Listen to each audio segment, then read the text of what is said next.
Welcome to another Quantum Conversation. I'm Loren Gailey, and I invite you to sit back as we enter the quantum realm, that space of the greater part of you. It is your connection to infinite possibilities, infinite potential, and infinite mastery.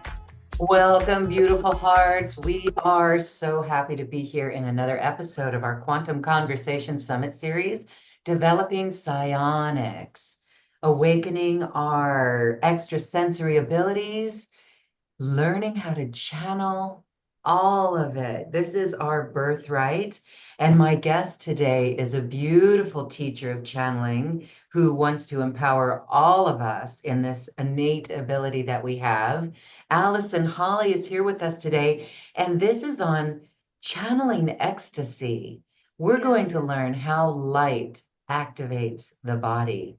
Hi, Allison. Thank you so much for being here. Welcome. Thank you, Loren. I think I've been on your show more than any other show I've been interviewed on. I just love being on here, so thank you so much. Well, thank you. And thank you for the light wisdom that you bring through. It is so refreshing. And one of the things that I like the most is you really are here to empower people in this skill, in this ability that we all have. We just may need to get out of our own way to bring it on board. So, as we're going to talk about channeling ecstasy because that's all about Kundalini energy and the different manifestations of that and how light activates the body. But before we get there, can you share your awakening to channeling and how you opened up to developing your own psionics? Yes, absolutely. So my awakening to all of this was in that magical 2012 year. And Mhm. so I can't believe how long ago that was. And it's just been this progression since then. But the original awakening, it was a very quick, it was a sudden, intense experience that was incredibly noticeable. There was no denying it. And it was everything from spontaneous channelings to, um, it felt like a psychedelic journey for several months. Reality did not feel real anymore.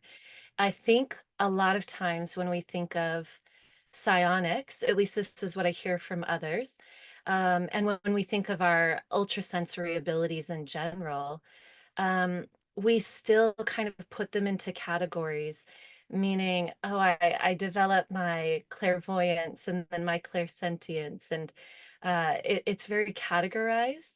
But my experience with it is this incredibly holistic, and that it's the entire face of reality shifting, which often, bleeds into each other. So for me, it was this feeling of my entire reality moving into a new dimensional space. So everything started to look very different. And I was learning to be multidimensional at that time. I was learning to be able to handle those very high vibratory ways of seeing the world and experiences while still being human. And so that honestly, that whole thing right there has been my journey over the past 12 years. So, I absolutely love hearing that because you are what gave us so much hope. You are one of the many who gives us so much hope.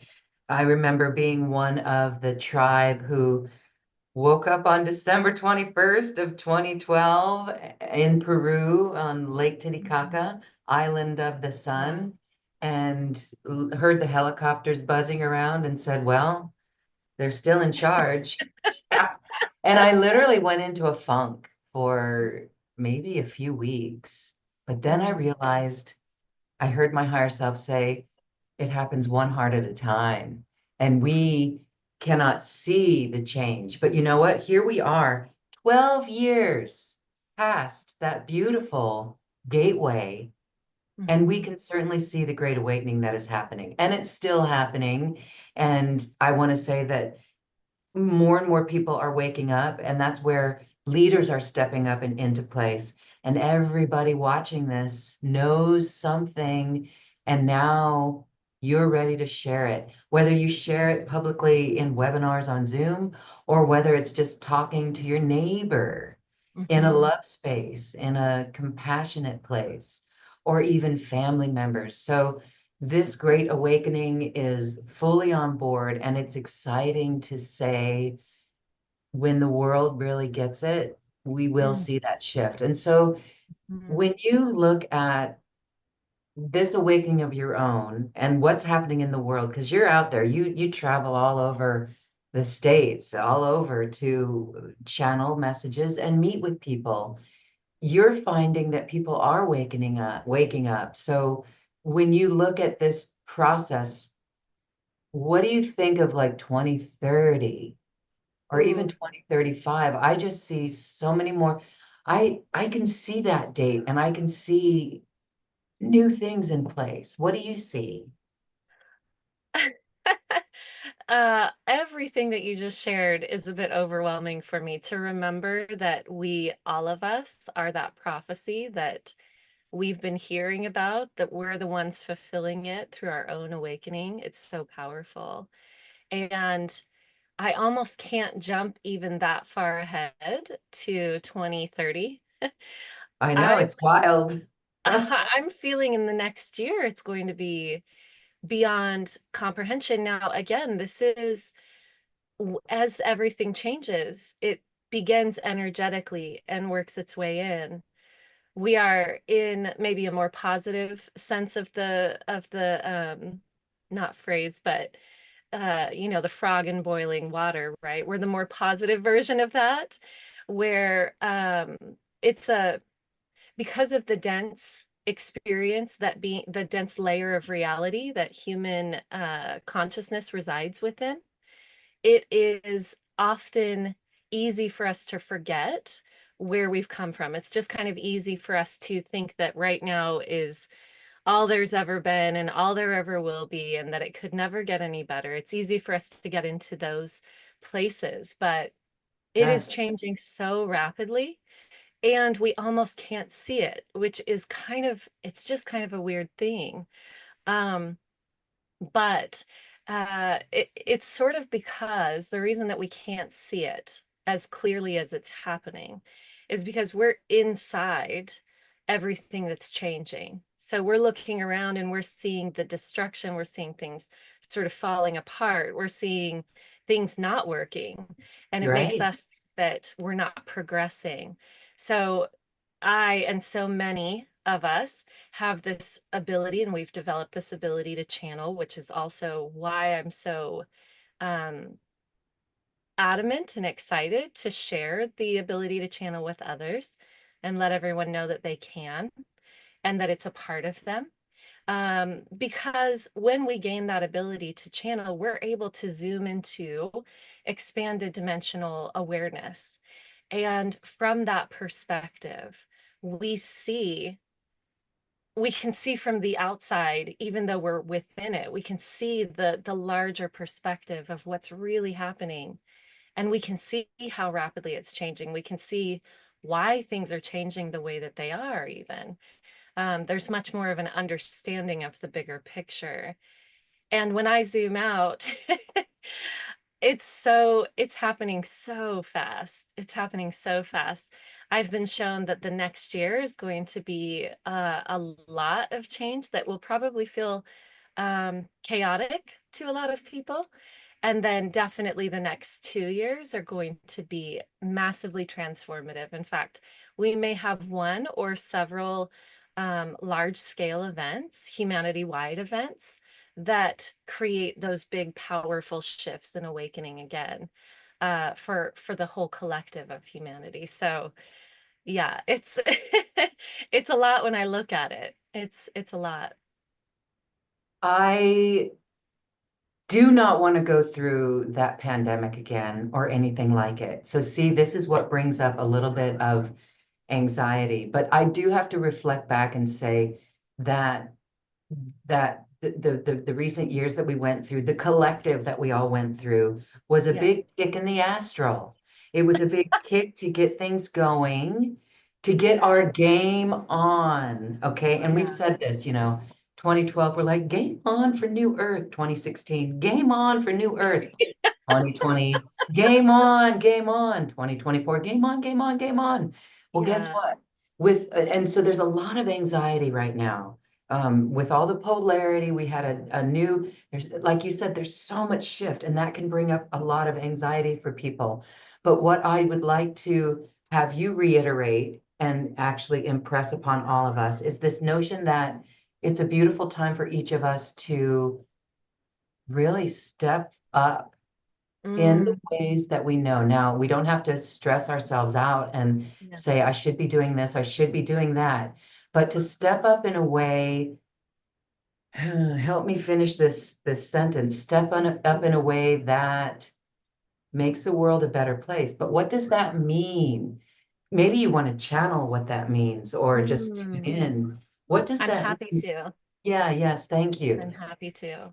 And it's interesting. I do feel that it transitions very easily into what we're going to be talking about in a moment here.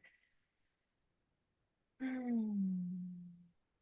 How do we prepare ourselves for all of the change, and how do we really step up? And it's in our joy and in our pleasure. And our minds and the way that we've been trained, it doesn't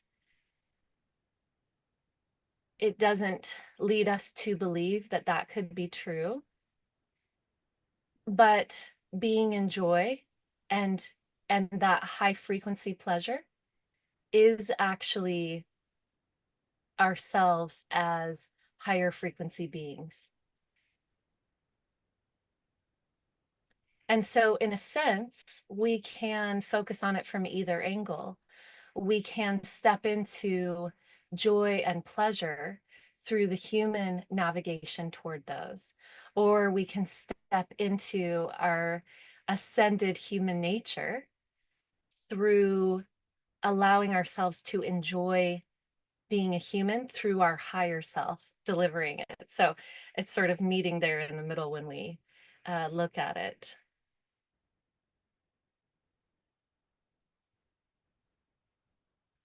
In fact, it's always the opposite of anything that would have to do with worry and fear.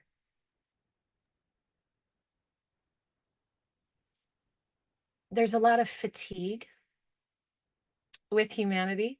As you said, so many of us have been saying, game on, game on, game on.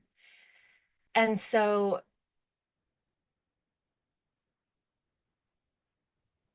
we are being brought into,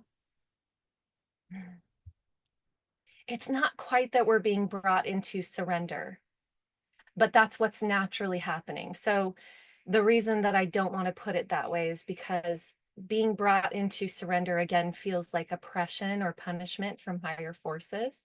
That's not what's happening. We as humans were so trained to force and push.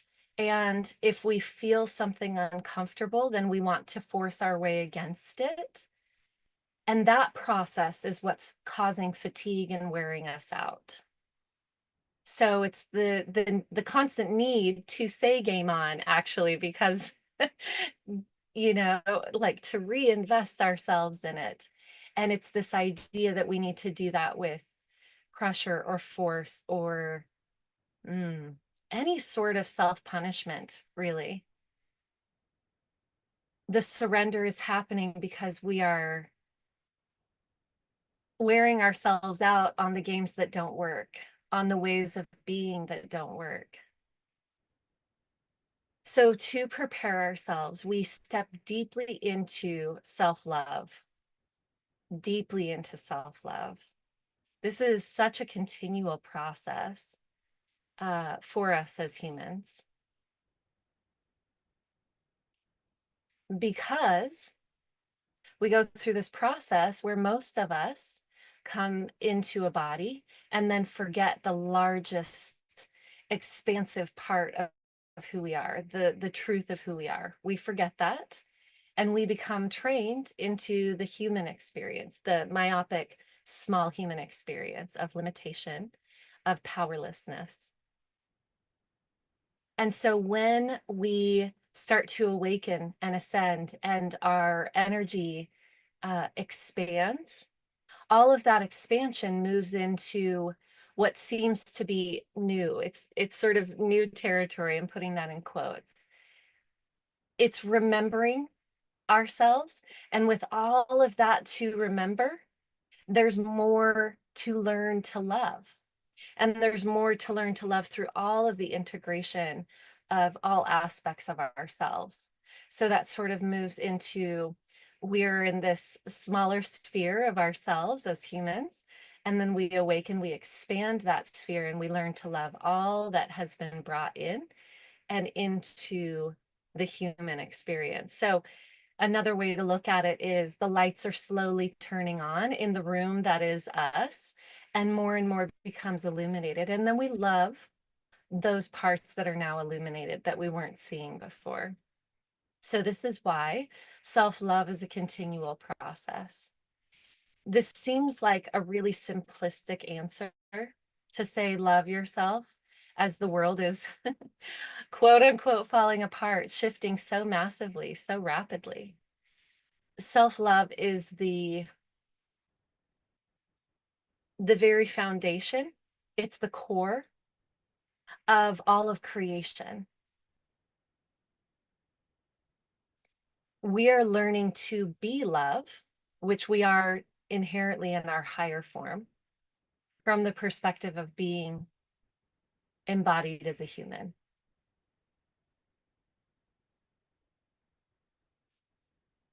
And that's why it feels curious that it's so simple, and yet it really is the basis of all of it. How's that, Loren? Would you like to ask any questions? I just want to say that that is so beautiful. And as we connect with that core of all creation, love, self-love, that is what will present solutions in our world. And Mm-hmm. so I don't know if there's anything more to say. Maybe you do want to add something more about the new creations, flipping fear and anxiety into avenues of opportunity, highways of opportunity, how we can adjust our perspective to, I'm already feeling that we're shifting, how we can adjust our perspective into seeing everything as an opportunity for new earth. Mm. Well, it's actually to not try to do it. Everything's so funny, and when we view it from this space. The first step actually is to learn to calm the human self, to calm the mind, to bring ourselves into a place of gentleness and self-soothing and presence. But what I'm hearing is presence within the dream, presence within the dream, awakening within the dream. So when we are highly present, we are in this place of neutrality and within our higher selves. When we're in the mind, we look at things that are happening and we say, we skip a step, is really what we're doing. We're skipping a step. We're looking at something and we're trying to fix that thing. Instead, what is far more helpful, and actually the only thing that moves things truly, is to move first into a place where we are calm and soothed within, and then to view the world, because the picture completely changes when we're in that place. We actually don't see anything that needs to be fixed in that place. We only see the holistic, more colorful version of all that's already in existence. But imagine this. You have colored sheets, layers and layers and layers of it over reality. So you're viewing through several different colored sheets. And when you take the pink sheet off the top and you still have all these different layer colors, and this is equivalent to us awakening, we start to actually see, oh, that pink filter has actually been blocking out all of the pink and the red in my vision. So now I see that there's so much color. It was always there, but I couldn't see it because I had that uh, Yes. viewpoint. And so we see all of reality this way. We start to remove those. We see the color, the full bandwidth of what was already there, and we witness things so differently. It's no longer even the same picture. And so our motivation for what to do comes from that place. It comes from there. And it's it's never about fixing. It's never about fighting or trying to change something that is currently occurring, which we call the past at times. It is always what brings me joy to create, what brings me so much love to allow that to channel through me. And those are the things that they're just born deep from within. It's our, this is why we are motivated by our great love and our pleasure, not because we're sort of plugging our ears and closing our eyes and going la la la la la and just trying to walk through the madness. We actually physically, visually see it differently because we are unfiltered and we are in our great love. Yes. Thank you for that. That Mhm. resonates so deeply. And oh my goodness, that is so comforting. Yeah. That takes so much pressure off, really. And that's what makes us say, we got this. When we know that all we need to do sounds simple. It sounds simple, it's hard to say. It's not so easy, but it's like so if we really do that, nothing needs fixing. We're not fighting anything. In fact, there's a part of me that is tuning out of all politics. Yeah. And I was a journalist, so I know how to go to the political people and read through the lines. And guess what? All sides, I'm going to say all sides, not just two sides. I'm going to say all sides need to just chill out. But I'm not paying attention anymore. It's very immature. And that is what we're seeing as we do this work within ourselves. That's what we're seeing. And that's what many are seeing. Mm. And so we're not going to give our power away to it anymore.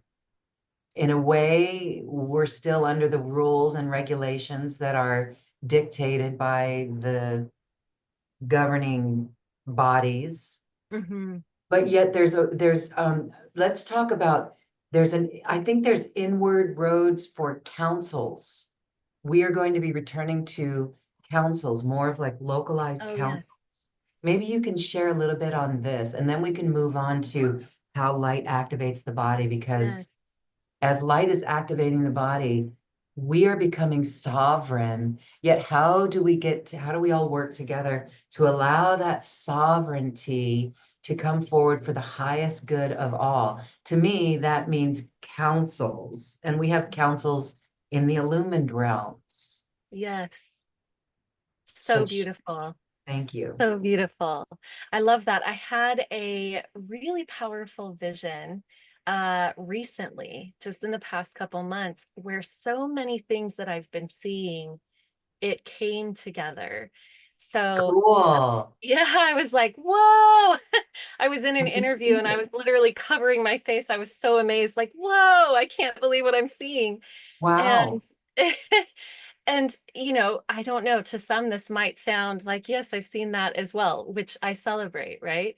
So many of us have been seeing these dome buildings or sacred geometry sort of society um, buildings and social structures and things like that. So what I saw was that because the vibration of the earth is shifting, and I want to mention cymatics. So do you know what Yes, cymatics is? I love it. Yes. Yes, Yes. me too. So Share it with those who cymatics, are not familiar. Okay. yes. So cymatics is the if I play a specific frequency, so it's the sound as it hits physical particles, shapes the physical particles into different geometric shapes, depending on the vibration of the music or the tone. And what I saw was that the earth is actually emitting these frequencies, but they're slightly different in different locations. And there will be, because things are shifting within the earth and the polarity is shifting, as is divinely timed, we have this experience of the holy places, and what that really means is the places that are vibrating at a very specific tonality for specific um, experiences to happen on the land in those locations. The earth will actually show us through the vibrations of cymatics what the buildings look like in those locations, which I'm sure this is something that, ancient people knew, or was delivered by ETs to build the pyramids and sacred locations and things like that. But I found it so fascinating because these dome structures fit into that. But this relates to something that I've seen previously, which is that we're going to replace governmental structures with, yes, more like councils. And that transition, I'm not quite sure what it looks like. But those councils will be within these specific locations around the world. And they're going to start off almost as mystery schools. So a few years ago, I want to say 2 or 3 years ago, a lot of people started coming up with mystery schools. And that was a really big thing that a lot of people were receiving as a download. So these mystery schools will actually become, and it's not the rule, but as a generality, a lot of these sacred locations will start off as mystery schools or intentional communities, and they will form into the new societies and then the councils which communicate with each other across the globe. So anyway, I thought that was so beautiful, fitting together many visions and channelings that I've received. That's good. That's a relief. Okay. All right. So this is again why we always say hold your vision for New Earth. Mm. Know what New Earth looks like in your heart. For me, it's clean oceans Oh, and yes. clean crystal blue waters and pristine. Maybe there's not even any roads. So when we have that vision in our heart of what New Earth means to us, what that vision of New Earth is, then we know the steps to take when the Mm-hmm. other world shifts, crumbles, dissolves, dismantles, because this is where our joy, again, our joy and our Yes. skills come up and put us to work naturally. So we don't Yes. have to force anything. We're not fixing anything. We're showing up using all our skills and our joy and our Yes. passion to get that Yes. done. I do truly believe that. So, wow. Okay. So it's yet to be seen because we haven't created it, but we create it with the vision of New Earth. So good work Yes. on everyone who has an idea of what New Earth means to them. Because Mm-hmm. when the pedal hits the metal, right? Or the rubber Yes. hits the road, we know what to do. We know what actions to take because that's like our core values. And we've been saying that for years, decades actually, but now I understand the meaning of it and why it's so important. Because Yes. I actually in my own life as well have known the steps to take because of my vision of New Earth. And so Yes. wow. Okay, beautiful.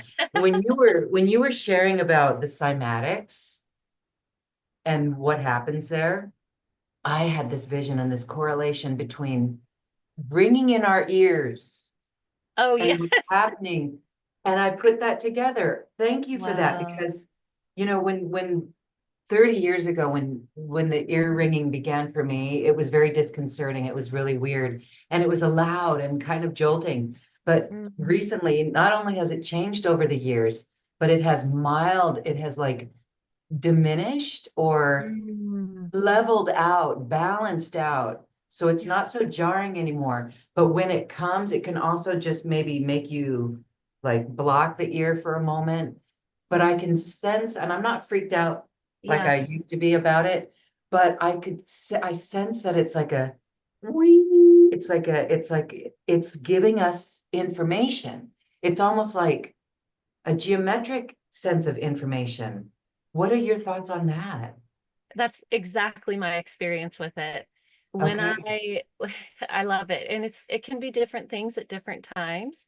When I get the ringing in the ears, sometimes it actually gives me I actually see a vision at the same time, and my brain is being programmed into a more sacred geometric uh, level of connection.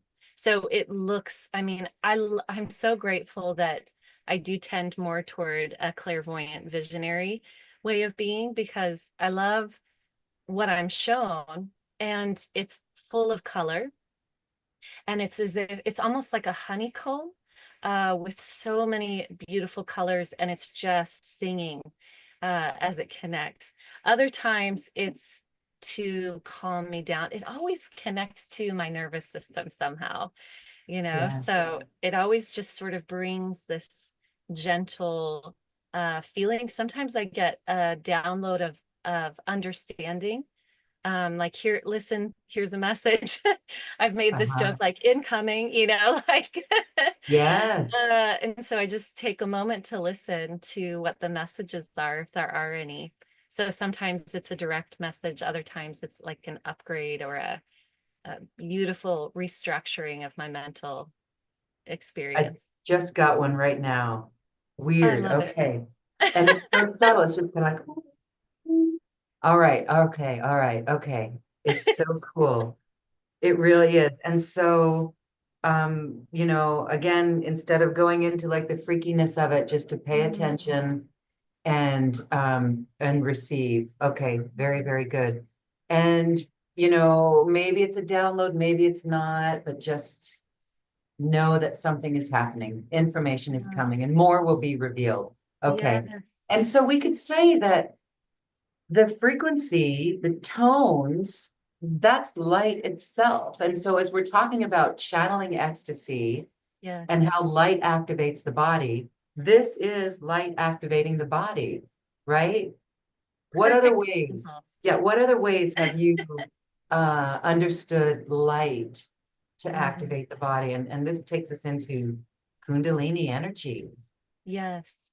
So this reminds me, you know, it came through for me. I'll start at the beginning of my awakening because I had what many people call, and it's interesting, I didn't hear other people saying this until I had already known it for myself. And then I hear a lot of other people explaining their awakening similarly. I had a top-down awakening. So some people have that Kundalini awakening that moves from the base of your system up through your chakras that way. My awakening was very much top-down. And in fact, I only recently reached the root chakra and really got that awakening in there. It was very powerful. And with that, I had a powerful Shakti experience. And then the integration of that. So to give an overview, when light at that level, so we've got this human experience where we, in order to be human, can only receive a fraction of the fullness of who we are, which means a fraction of the fullness of the light that we are. When we go through an awakening, we start to receive more and more and more of that full energy of who we are, which means more and more of our own divine light starts to pour in. And we're holding this light in every cell in our body, in every part of our body. this does lots of different things. In fact, it has as many expressions as it's infinite, because as many expressions as there are current physical expressions, those will slightly shift. So one example is that we become more physically illuminated. Um, many people glow. They have a visible glow to them. So this is the result of that light coming through and having pushed out some of the very regular, no judgment, human density to make way for the light to come through. I want to back up here actually and talk about that density, because as the light kind of starts to come through, it's going to push some of those denser experiences or energies out of the body.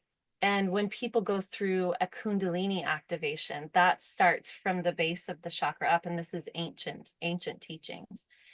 It starts from the base of the root chakra and moves all the way up through the crown.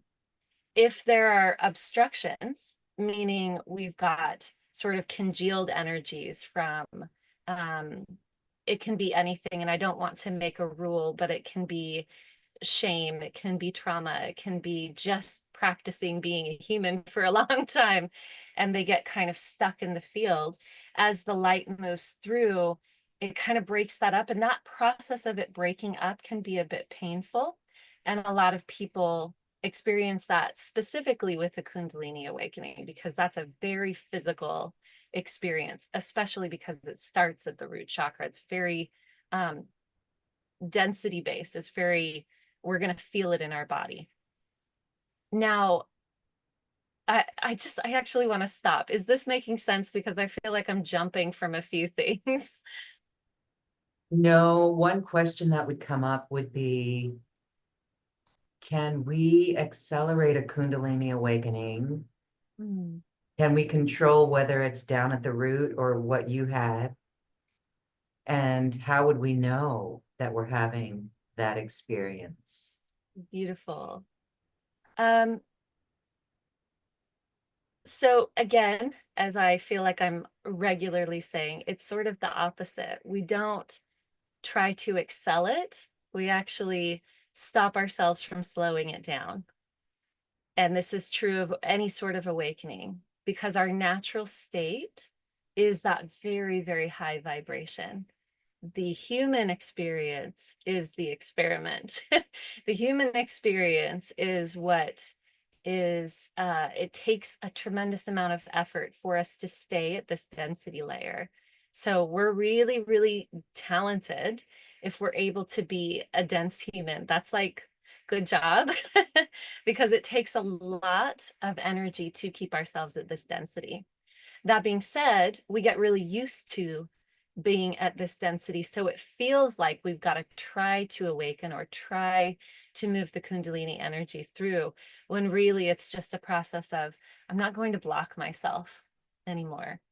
And that's what takes practice and time. And this is all okay. There's no, I think as humans, I know as humans that we beat ourselves up, that we, just further damage ourselves by saying, well, I should be somewhere that I'm not right now. That's exacerbating the separation from our grander selves. And so just being in that place of self-love and self-forgiveness, again, it's so, so simple. The answers are always presence and self-love, which are really the same thing. And we move back into that energy as frequently as we notice that we're away from it. And that's the skill. That's our whole human lives. So, Yeah. so we can allow this energy to move through us by practicing presence as much as possible. Okay, all right. And being present with all of it. Yeah. So, as we're talking channeling light, what does that mean? What does that mean to you? Is that like running light, anchoring light? Can you explain what that means? Yes. So channeling light is to sort of open the aperture, open ourselves to receiving more of the fullness of all that we are. And we do that sort of in a slow, measured way. Sometimes it happens very quickly, and this is where we experience an awakening or a Kundalini event or something like that, because the light pours through very quickly. A lot of everything is divinely orchestrated and divinely timed. And so that often happens on your own divine schedule within your divine template. It's going to be activated when your higher self knows that that's time.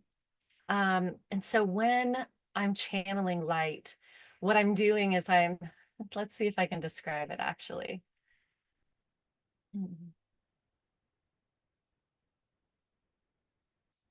I am taking my human self, meaning my ego self, my mind self, and I'm calming it down so that the driver that really is me can come forward.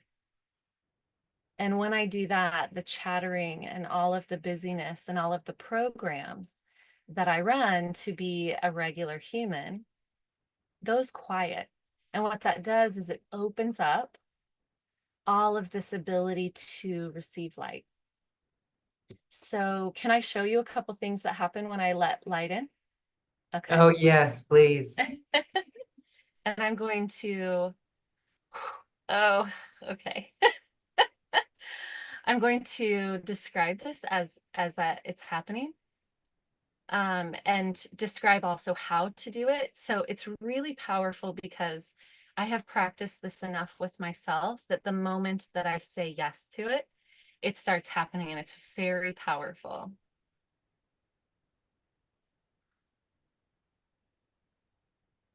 So let me move this energy and I'll describe what's happening.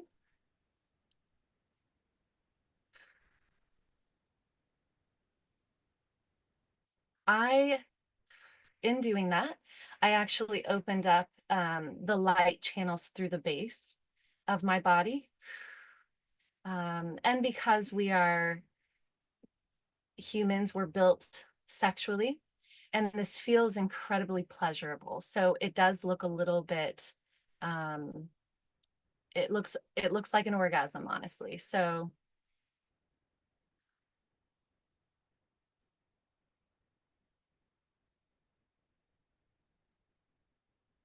and all that's happening is I'm allowing energy to move through my body. I'm not guiding it, I'm not directing it, but I am using my breath to assist in it feeling comfortable as it moves through. A couple of things that I've noticed, what happened in me immediately as I started going into this space was it started really opening my heart. So my root and my heart really started to open. My heart's still opening right now. And what it feels like in the body, if I could describe it as a physical sense, it's sort of like when you jump into cold water and your whole system just lights up.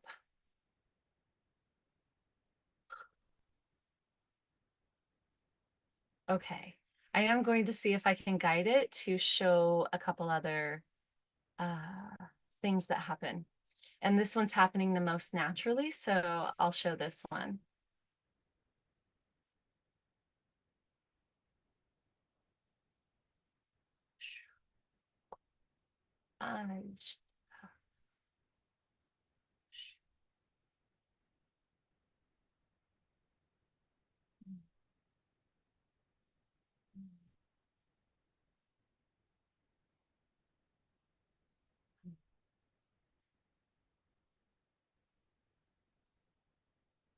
I have a lot of energy moving through my body right now.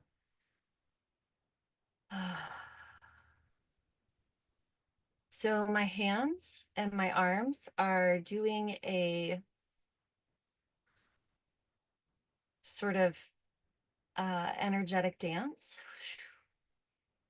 and a bit of light language is coming through, but my hands are starting to move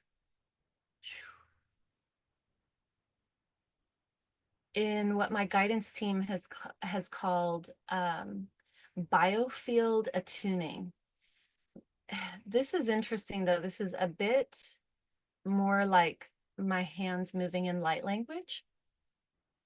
So it's a combination of the two, which they're not really separate again. It all really starts to blend when we move into channeling light. Okay, I'm going to attempt to kind of calm this down here. It feels so pleasurable. Oh, and now my ears are ringing. So,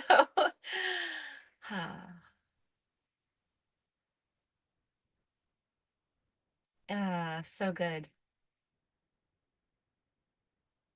Thank you, thank you, thank you. So,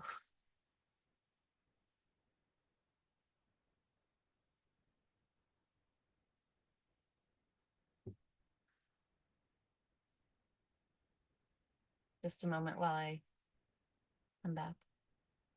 Thank you for giving me that time. Yeah. Oh, I guess it might So be helpful to you, just answer questions. Yes. I think so, because we were right there with you, but now there's a few more details we want to know. Because there's that movie, I Want What She's Having. Yeah. When Harry Met Sally, right? Okay. Yes. So as you were doing that, I mean, I'm sure that our beautiful audience was right there attempting to follow along and bring it along. Logistically, are you concentrating on light coming into your body and then just noticing the sensation? Is that all that's going on? Is it more of a heart-centeredness? What are some more of those specifics so that we can practice that? It seems like this is like a mystery school of its own, but tell us more Yeah. of those Yeah. details. It's so interesting, Loren, because I am literally only stopping my mind, and the light and Okay. the pleasure that comes with that is Wow. so strong. So I'm just moving my mind out of the way, and then my body's like, we've got this. Here you go. It feels incredible. And I think the actual practice that I've done over the years is getting comfortable with it moving through so that I can move my own blocks out of the way, because everybody feels at least the first beginning of this type of pleasure. Everyone in the world, we're built this way. Okay, yes, I think that we can do that. We can start to sense that. And it's Yes. going to be easier for some and it's going to take longer for others because just getting aware of what that sensation is. But when you say you're moving the blocks out of there, are you using your imagination and your visualization just to say, well, it's not moving? This really is where your imagination comes in, right? And Mm. then so you're just, as you were working with your hands, you're moving the blockages. Is that what was happening? So we can do It's that. And so you're making space for the light. mm, Are it's not there, quite that. It's not okay, quite okay, that. okay. Thank you. So, yeah. And I love answering these questions. I really, really do, because it has become, I would say, somewhat normal for me to have this experience. And I'm so grateful that I'm at a point where I would say that I can just turn it on like that, where I'm like, oh, here I go. But it's actually, I step out of the way. And it's the human part of us that is always operating with so much control, because I've got to use my arm to pick this up. We have programmed ourselves to the extent where, you know, tiny newborns, they're ecstatic. They are ecstatic. They're full of joy and pleasure, and everything is rainbows. And that's all of us, right? And so what I've done is I've practiced bringing myself into a place where, okay, I'm going to step I'm going to step my ego aside, the part of me that wants to control my experience, and I'm going to allow. So even when my hands and my arms were moving, it was allowing. It actually feels like with my arms specifically, and my whole body has been animated in this way, but with my arms specifically, it's like when you're in a swimming pool and your hands are just moving. And my hands, are you allowing yours to do this? Mm-hmm. Yes. Oh, I will. Thank you. Okay. Yes. It's our bodies, our biofields, which means the aura, everything that surrounds us. We're this big giant egg. We're not just a physical body. So our energetic body, which is not very different from our physical body, but we've trained ourselves to believe that it's very different. When we open, our energetic body has all of these little swirling currents. So we believe that we have chakras just through the central channel, or many people know that we have chakras all over the physical body. We also have chakras in our energetic field. So, and all of them, they're swirling whirlpools. They're energetic whirlpools, and then they're all connected with these portals of light. So if we look at it in terms of a multidimensional experience, it's sort of like two whirlpools. It's the infinity symbol. It's a whirlpool and a whirlpool, and in between them is the portal. If we flatten that, it's a circle and a line, a circle and a line. And that's our whole system. It's our whole energetic field. So what I'm doing, and there's currents, everything when I am passive in terms of my ego self, the currents take over. And it's very pleasurable, because we can imagine that if we're holding ourselves tight, doing what's programmed all the time, when we let that go and let the inherent currents take over our bodies, and a lot more happens than I showed here. I will go into full body spasms. I'll start yelling. It's really, really beautiful and powerful. And it feels good unless I have blockages, and then it's then it's a lot. I had a Shakti awakening at one point, about 2.5 years ago. And I felt like I was hooked up to, I don't know wattages, but it felt like I plugged myself into one of these power lines. And I was uncontrollably screaming at the top of my lungs, laying on the floor, spasming. It was an incredibly powerful experience. And that was light channeling through my body. So yes, so all that being said, it's me allowing the natural current of light to move through me. Wow. Okay. We've got some questions I'm going to get to in just a Okay. moment. And then there's another question that I have to follow up. So this is a great practice for all of us. You just watching you do that, and then now explaining it is a meditation activation of its own. So Yes. when we're doing this on our own, does it just naturally culminate? I would assume that our mental mind could just come right back in and it would just culminate. Yes. Okay, so then there's no worry of like getting lost or doing anything. And so the duration of this, are you able to do it at longer times, or because you're just allowing the light? So do you do that a couple times a day, or just whenever you get the inkling or the urge, or and then can you shut it off? I guess just by thinking again. Are there any protocols around that that you've discovered? So to start this process, let me see if I can give something a little more tangible to everyone for how to really activate this. Spinal breathing, spinal breathing. And I'm going to do another video on this, but essentially spinal breathing is, as you're breathing, just get into meditation and imagine that you are breathing energy up your spine, from the base of your spine all the way up through to start with the third eye. It's a little more in depth, and I don't want to confuse people. So you're going to breathe up and exhale down. and just, you're going to send the light. You're imagining there's a light, a ball of light from the root all the way up. And then it comes through the center of your head and gets shot out your third eye. And then when you exhale, you bring it back in. I like to think of that as sort of dental flossing. You're dental flossing your spinal column, which is what holds so much of the current in our body. That charge that can move light through our body is within our spine. And I just had another realization. Wow, that's super wild about the spinal fluid. I don't have the full picture right now, otherwise I'd share it. Sorry that I'm jumping all over the place. So practice spinal breathing. And at a certain point, after you've done that breath for maybe a couple minutes, or sometimes it doesn't take very long, you move the energy, you move the blockages out of the way enough to then start moving that ball of light up through the top of your head, and it pours out like a fountain. So you practice this toroidal field, circular breathing.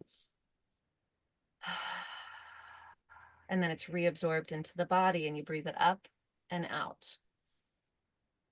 That is a very, I don't want to simplify this. I don't want to underestimate this. This is such a powerful breathing. Practice this and know that that is incredibly powerful. You may have some very, very intense physical experiences from just that. So I've done a lot of that. I started that. I found it on a yoga website when I was just beginning my awakening, and I started it, and it has been profoundly shifting for me. Advanced Yoga Techniques, I think, is the website, and it's still up today. It's really amazing. Okay. So how can you kind of run this all the time? The truth is, just like in verbal channeling, which I do frequently, and sometimes now with my eyes open, and I live this way, I live in ecstasy most of the time. My body is highly ecstatic. I'm comfortable in that most of the time. And that's probably why when I close my eyes, it's just a brief breath away for me to start that really flowing, because I don't shut it down the way that I have when, before my awakening. There's no need for me to shut that down.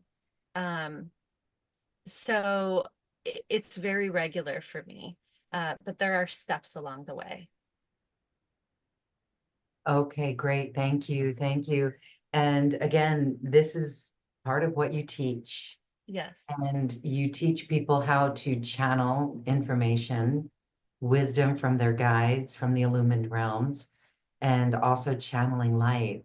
Okay, so then if someone, I'm hearing a question from the audience, if someone gets into like shaking, body shakes or something, and they might freak out, is there anything that needs to be done there? Or is it just a click away, like just come back into the body, or the ego mind, or the mind engages? How do you calm it down if someone, I don't know if anybody would freak out over it, or Oh, could yeah. we?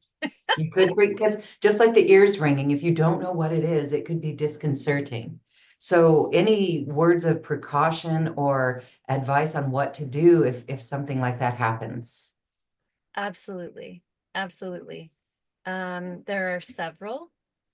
The immediate remedy that I would say, if you're going into this and you start to, because like I said, it can be full body spasms. It can look like a seizure, to be honest. And so when you're going into this, if something does start to feel really overwhelming, go back to the breath. Always go back to the breath. Our breath is our multidimensional lifeline. It will bring us right to our center. That is the place. So just listen to your own breath. Go deeper into the lungs. The second technique that you can use is imagine that your tailbone is a taproot, and you're just going to send energy down into the ground. So your tailbone is going to just shoot a ray of energy down into the ground, and that's going to be the grounding wire that brings this energy more into something manageable. It's going to kind of ground it out through the earth. Drink water. And then the other thing is you can, I teach a lot of self-soothing techniques just in general that are good for learning how to de-escalate from anxiety attacks and things like that. So very, very basic, just tapping on the sternum. Yeah. You can say, I'm right here. You can call in your guidance team, because nothing happens by accident. So you can use all of these tools and techniques. Yeah. Okay, beautiful. Thank you for that. Thank you, thank you, thank you. And I know we're going to talk about your special offer in just a moment. That is a way that people can learn all of this from you and go very deep in it and go on that fascinating journey of awakening. Thank you for that support. Here is a question from Erica. Erica says, do you focus on protection or enlist your guides before you enter the state to channel light? Or is protection not necessarily needed because you are not channeling from 4D, but more of 5D? Perfect, beautiful question. By the way, hi, Erica. She's my friend. Hi, We know each Erica. other.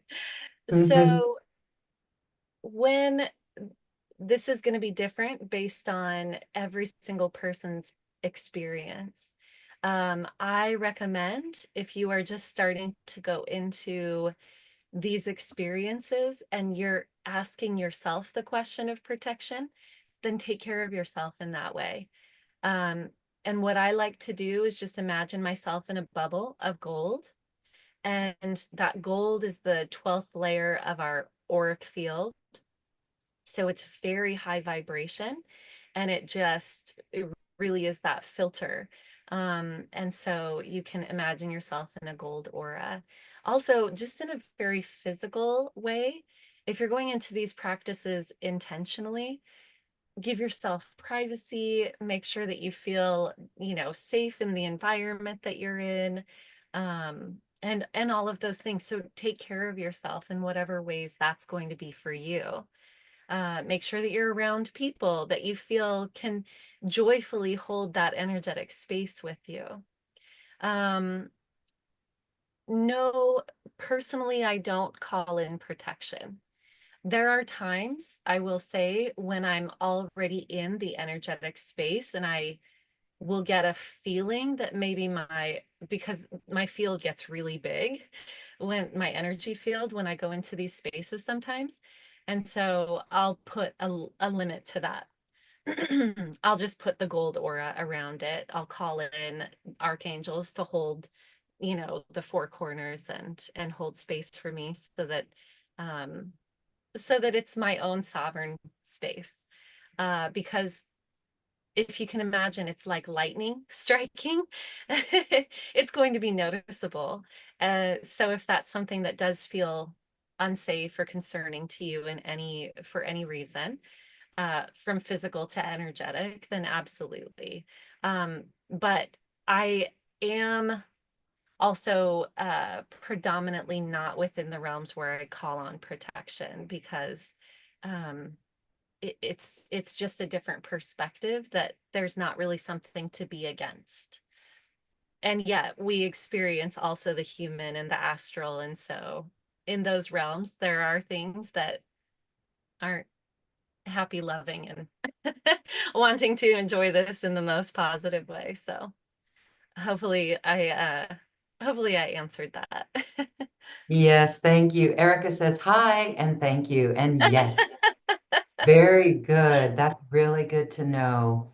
Really good to know. And so it sounds like you're totally bypassing the lower 4D, the lower Mhm. astral, Yes. that's what we want to do.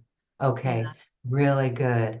Excellent. So, all right. All right. So, beautiful hearts, if you are on our Zoom audience, or even if you're watching this on YouTube, if you have a question, put this question in chat, or you can raise your hand in our Zoom audience and we'll unmute you and you can ask Allison a question. So as we watch for any questions that may come in on this, I would love to take a moment right now and have you share more on your channeling course, how people can learn how to do this themselves. This is a beautiful program that you've put a lot of effort and energy into. I'm going to drop the link right now in the chat and on Zoom, and it's already on our YouTube channel. And of course, it's on the page that got you here. So Allison, this is beautiful. What's included in this package? So I want to, Loren, I think actually the offer this time is the Ecstasy course. Let me look. Okay. Yes, Yes. the Oh, look. Awakening Ecstasy course. Oh my goodness, beautiful. Perfect. So I do have both. I do have both, but I'm making some shifts with the Learn to Channel course, and I will get you the link for that as well. The Learn to Channel course is going to be part of my private community. So but I do teach channeling. I teach verbal channeling. And the special offer for this call is the Awakening Ecstasy course, which is where I go into how do we go into this whole process of awakening the ecstasy in the body, and how do we it's everything from gentle meditations on how to bring yourself into this state. It's how to unblock ourselves, which predominantly has to do with shame. It has to do with old programming. So there's a whole unit on that. And then I go through several different processes on how to awaken ecstasy in the body. I also include uh sexual manifestation. So what do they call that? You know, it was coined sex magic for a while, but really this is the inherent ability that we have to create when we're in these high levels of light. And so I include information on that in this course. Beautiful. That is really a powerful opportunity for people to explore in these ways and to be in a private place as we learn this. And again, it's part of your journey over the last decade or so of your awakening and how you have dealt with these energies. And there are mystery schools. Did you ever find mystery schools? Like, is this from Egypt, or where did you was your experience from what you've experienced, or were you able to go back in ancient texts and reveal Mhm. things from there? I love that question. As a general rule, um, I do my best not to do any research or anything like that, because I love to be surprised when I'm channeling. Okay. And I think it's a huge part of my life path and purpose is to receive it and then share it. But the fascinating thing for me is with so many of these downloads that I've received, I'll hear, and I have several friends who are powerful tantric practitioners, really amazing people. And we'll get into discussions and I'll say, okay, I had this download and I was told this, and I was told this about the energy in the bodies. And they'll say, that is exactly what I have studied in terms of the way that energy moves through the body. So a lot of specifically my everything that I've received about ecstasy has really it's been channeled. But it's been fascinating because everything specifically in that realm really mirrors yogic teachings, tantric teachings, you know, Kundalini, all of those things. So it's been powerful to see. Well, this is for me as a star seed, I'm like, wow, this human body is really interesting. Let me discover it. And my friends who have understood this planet and maybe been here a few more times, in great mastery, they're telling me, yeah, this is our textbook, you know? So it's really powerful. Yes, okay. And I could sense that there's like you mentioned that you go through how to unblock yourself from shame, because Mm. that just I mean, that just seems like an ancestral program, Oh yeah. perhaps, or prudishness. Mm-hmm. That to me, that just seems very ancestral, like in our blood or in our genes, in the cells of our Oh body, yeah. maybe past lives and things like that. So that's a very important component. And that's part of like getting that energy out of the way, right? Yes. And truly liberating ourselves. Because, remember, we're not here to try and make the awakening happen or that Kundalini energy move or this beautiful light move through the body. We're actually just here to move out of the way so that it can do what it inherently does. And a lot of the blockages that we experience have to do with shame and old programming. And again, I mean, it's divine. It's funny when we talk of shame that sometimes we again double layer it. I'm ashamed that I'm shameful that I have these programs and on and on. And we can really go easy on ourselves because we were born into it. It's just part of the MO of being human. So we get the chance to discover and let those move out of the way and help heal ourselves from all of those ways that we've held ourselves down and out of our divinity. And we get to channel this beautiful light. Beautiful. Well, thank you for sharing this beautiful offering. It is Awakening Your Ecstasy course, and this will help you connect your sexuality and your spirituality, remove that shame, and just experience the light in your physicality. Thank you for that.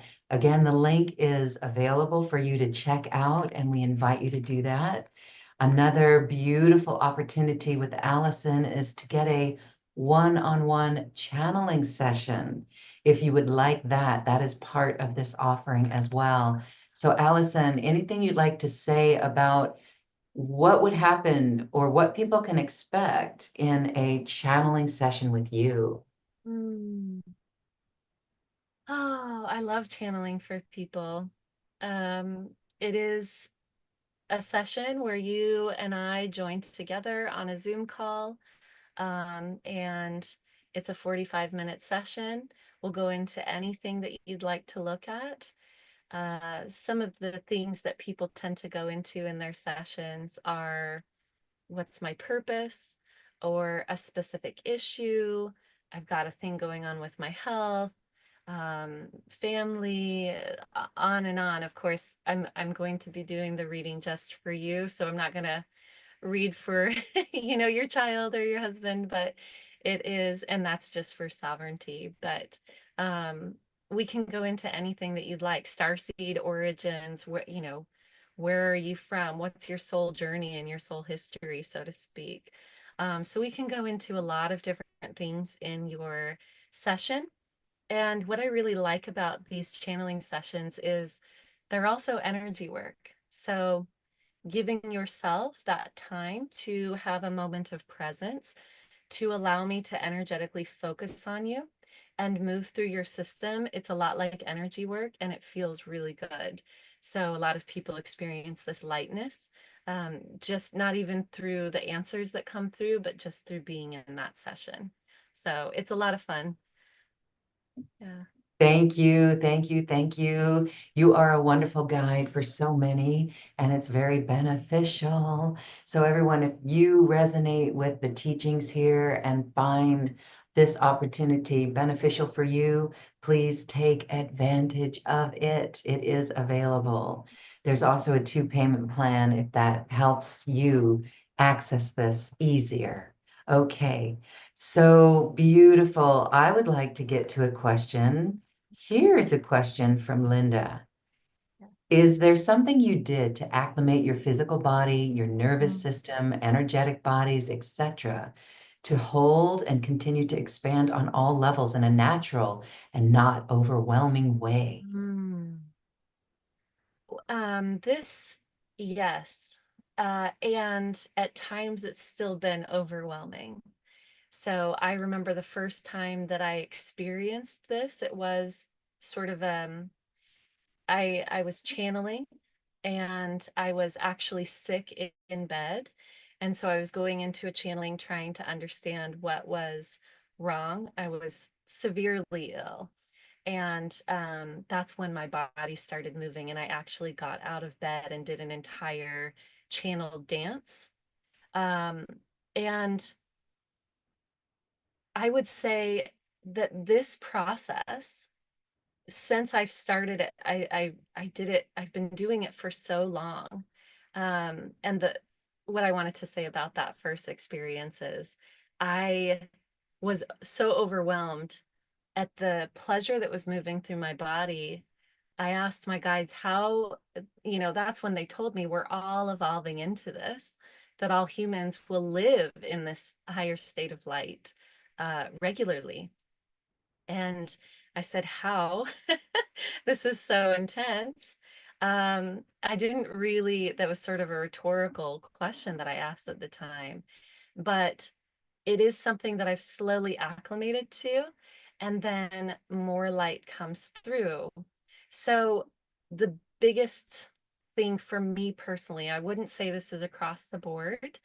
I'm a little bit different in that I am a star seed, and so the physical form is something that I'm getting used to. Um, that for me, grounding techniques have been the biggest help. So, and honestly, when I say grounding techniques, I'm not just talking about sitting on the ground.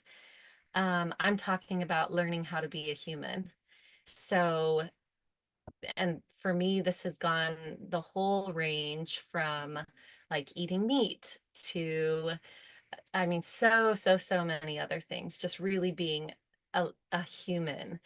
And that has brought me so much understanding of how to move this light through my body. So, um, for other people, it would be getting comfortable in those frequencies that make you feel sort of lightheaded.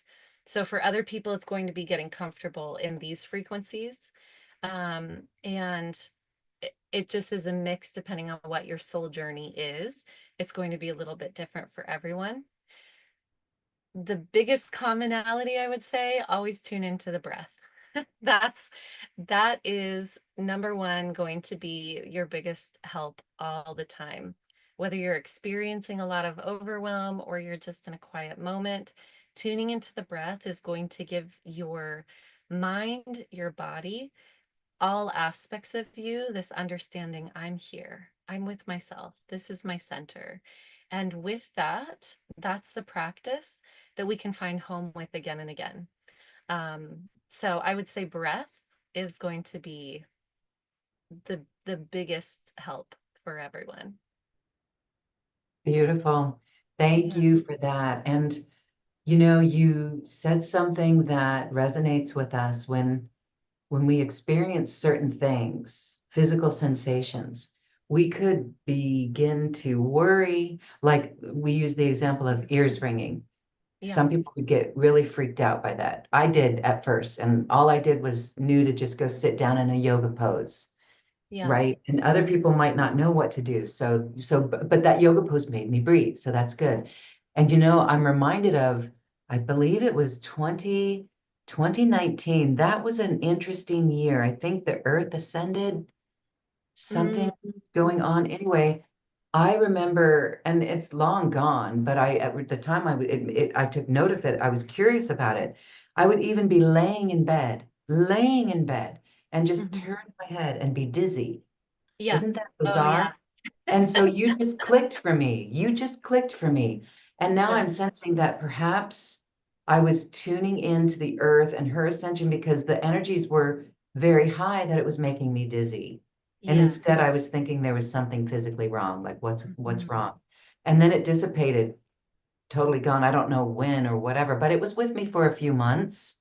Very Yes. interesting. What are your thoughts on that? Could that be light? Oh, absolutely. Wow, Absolutely. That was one of my main symptoms at the beginning of my awakening that told me something was going on. the Um, dizziness. the dizziness. And it was really interesting because I actually was at the beginning of my awakening, I owned a women's fitness studio. It was actually pole dancing. And I say that because a big part of that type of dance is going upside down pretty Uh-huh. frequently. Yeah. And so, so I'm teaching this, and all of the sudden, I mean, I'm overcome with dizzy spells all the time. And I would have to stop and sort of catch myself and say, okay, hold on, I'm having another spin. And people who didn't know what was going on were telling me, you should go to the doctor. That's pretty Right. concerning. But I knew, I just knew in my heart that it was an energetic shift. Okay. And yeah, and so I also had the support of one other person that I was working with who was also going through an awakening right at the same time. And she said, it's the solar flares. And I That said, could it be, is. I know. yeah, that could be, Hmm. that could be. Yeah. Okay, all right. And it's for each of us to decide and determine. And like you knew, we each know. We know what we know. And we were just Yeah. talking about this on another show recently that we know what we know. And it may take us Yes. a while to learn back and reflect what we knew. But when we do reflect back and go, I knew it, that Yes. feeling right there is the feeling of certainty. And that makes us better and stronger at recognizing more of what we know within ourselves, because all spiritual teachers say, you know what you know, what you know, what you know within you. And Yes. so you're helping us identify experiences of light that help us become more aware of who we are and what we are and what our connection with source is. So it's really, really beautiful. Thank you. Yes. Okay, final question here. We have Stephen. Hi, Stephen. Should we be concerned about clearing ancestral or generational energies? Hmm. Um, so my view of all of the work that we're here to do in our human experience is not that we need to go looking for it. Unless you're really, really, really unconsciously avoiding it.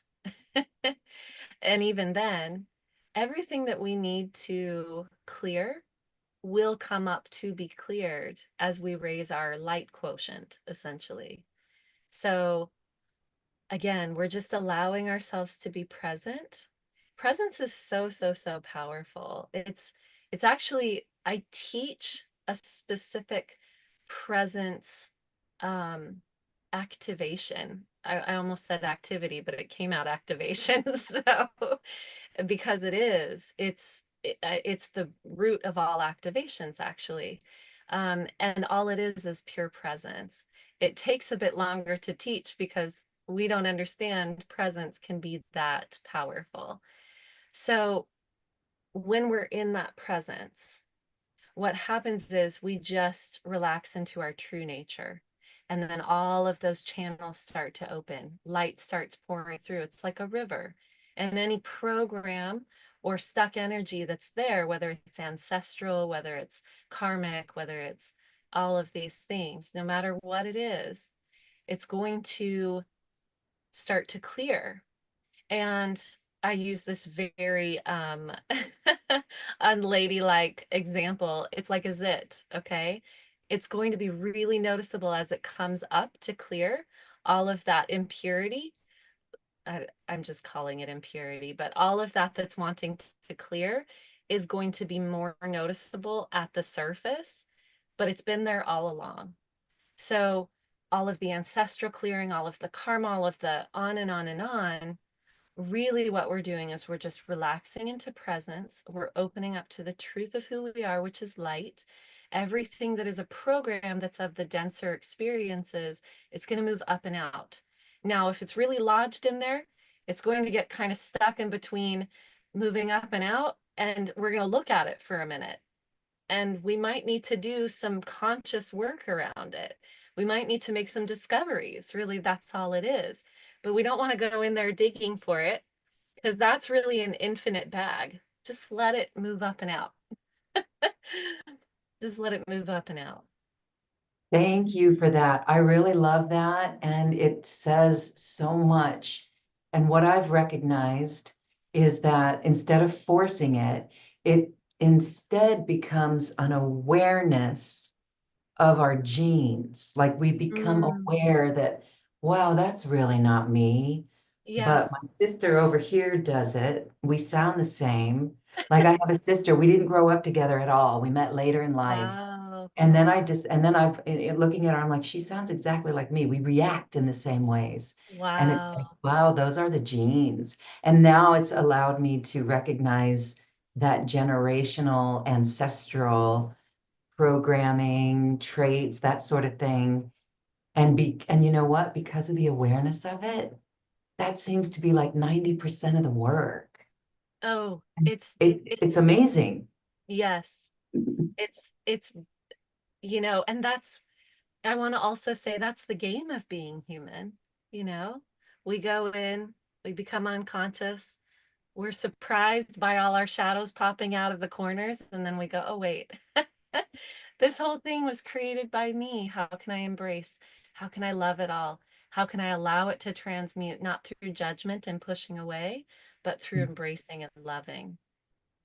That Hmm. is such a key component, embracing and loving. Hmm. And I want to take that to the next level, a perspective of this is our reality right here. This is our frequency right here. And if something out there, whether it's in the news or in the collective or out there or in our mind out there, that we are simply, we don't need to think too much about it because this is our reality right here. And we can shift it in a heartbeat. And we don't Hmm. have to, I don't know, we just, what do I guess I'm having a tough time articulating it, but we don't need to um, fight against it. We don't need to be disturbed by it. And if it is a trigger out there, then notice that it's a trigger and realize that that's something deep within inside of us. So this awareness that we're talking about, this awareness is where is it within me, Hmm. right? Instead of blaming another person or thing or place out there, it's within us. So this Absolutely. awareness that we have will help naturally clear it. So it's Yes. no longer a problem. Yes. Hmm. Yes. So Oh, very simple and cool. so complicated at the same time. Yeah. And not, it's so simple, but not so easy to accept Mm, or behold. But for those who are watching and listening to this program and programs like this, congratulations, you're doing the work and you are coming home to you. And that's so beautiful. That's what keeps all of us going. And we're so mhm. excited for everyone's journey. Allison, thank you so much for being here. This has been very exquisite, and we have beautiful comments in our chat. This is so supportive for all of us. And again, we encourage those who loved the teachings from you to work with you, to get closer to you, to take advantage of the opportunity that you have for us today and take your course and even a personal session with you. We love the message that came through. So as we say goodbye, maybe you want to share final thoughts or a Mm. message. It's okay to not suffer. Suffering doesn't seem like it, but it is optional. We're all built for high levels of light. That inherently means high levels of joy and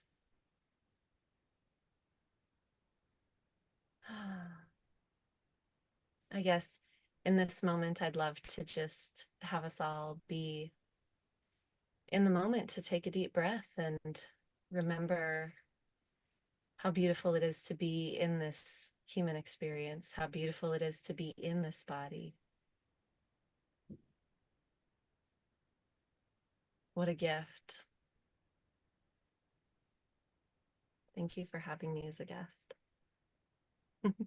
Thank you, Allison, Holley, for the beautiful wisdom that you shared. and the light that you assisted us in anchoring in new ways. We are shifted and we are elevated. Thank you, thank you, thank you. Bye, Namaste. everybody. Bye, Namaste. everybody. Thank you. Thank you for your light. Your love matters. And for that, we are grateful. And this is complete. Namaste. Thank you for listening to this quantum conversation, and thank you for dancing with us to the cosmic heart. As we raise our own vibration, we raise the vibration of the planet. This show is dedicated to you and all awakening hearts, as we are here to shine our bright light and amplify our love. I'm Loren Gailey, and from my sacred heart to yours, I honor your magnificent love and light.